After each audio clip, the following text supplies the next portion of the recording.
So sometimes you got a nigga doing too much. Not saying he shouldn't be in shape, but now what if he don't play the same?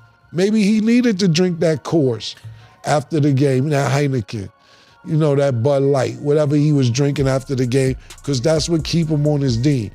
I'll say this, I used to give this crackhead money. I can't hide my faces for the life of me. You don't have to Stat. It's all good, What would man. you give the money for? Well, murder, we cool with a lot of crackheads growing up, so it's a different... Stat, you don't know a crackhead that you cool with? Mm-mm. Nah. I don't think I've ever met a crackhead, or maybe I wouldn't know. Nah, you got mad crackheads where we come from, and they mad cool. And they got a lot of knowledge, too, and they help move TVs and air conditioners and all type of shit. They mad cool, you know what I'm saying? But I got this crackhead that nigga was mad funny, man. He used to have the signs and shit. Yo, what's the best city? The best city to be? Miami. His sign said generosity. Gave him $15 for that. I like that. Generosity. We got some creative niggas out there. That's good. That's what I'm trying to tell you. Generosity. That was a good one. What's the best nation? Donation. See, murder, I'm trying to quit Stat. That's what I'm saying. I give niggas a little $7, $8 whenever I got there behind that shit. You know what I'm saying? That nigga had the one sign. I gave him $25 behind the sign. Nigga had the sign. He said, "Yo, I'm not homeless. I need money for kung fu lessons. Ninjas stole my family." Nigga, 25. Ninjas stole your family. I need money for kung fu lessons. Take the 25, nigga. He looks good, though, and he's saying all the right things. What's your reaction hearing about this commitment that he has, talking with his trainer in this offseason? I appreciate everything that he said. But actions have to carry over words at this point. The reality is this. 99% of NBA players, forget about 99% of all basketball players, 99% of NBA players, teams would have moved on from over this last 6 years. Because Zion Williamson is so immensely talented, the Pelicans stick with him as their hopeful franchise player. But what is being left unsaid, but is pretty clear with the actions of everybody, this is probably it. If he wants it to work in New Orleans, it's got to be now. It's got to show up in this season.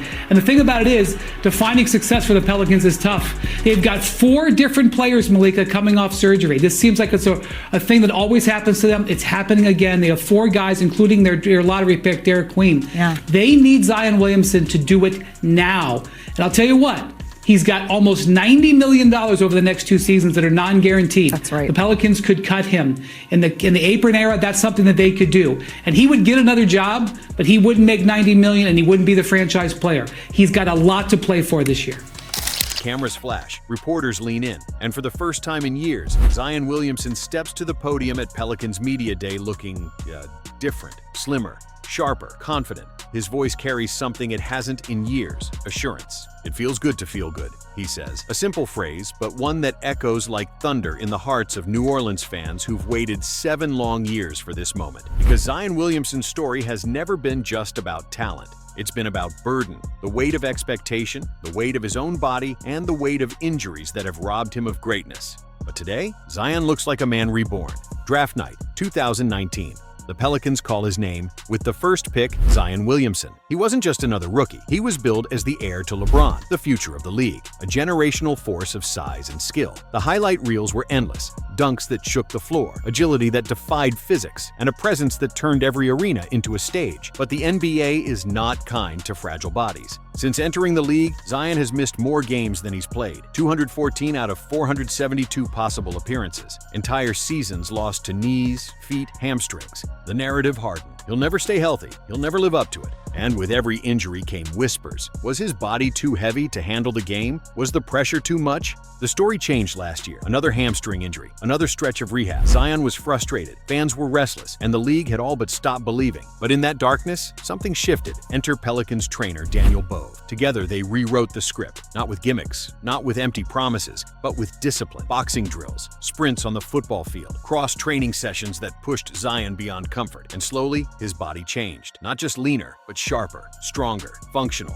I would look at him and go, "Dude, it feels good to feel good," Zion recalls. For the first time since high school, he could step into a gym and feel whole. This wasn't just about the weight on the scale. This was about accountability. That summer, Zion sat down with new Pelicans executives Joe Dumars and Troy Weaver. No agents, no PR spin, just men talking. "I told them, I'm not going to let y'all down," Zion said. It wasn't a press conference quote. It was a vow. The organization believed in him when the world laughed. And with that belief came responsibility. Dumars and Weaver told him plainly, "We'll hold you accountable, but in return, you must lead." And Zion accepted. Flash forward to this week. The cameras don't lie. Zion steps into the room and jaws drop. His frame is leaner, his posture stronger. The kid who once carried the weight of ridicule is now carrying only ambition. The reporters pepper him with questions, but his answers cut through with clarity. "I feel good. I'm ready." The old Zion used to hope. The new Zion is promising. When he's on the floor, Zion is a monster. A career 24.7 points, 7.2 rebounds, and 5.3 assists on nearly 59% shooting.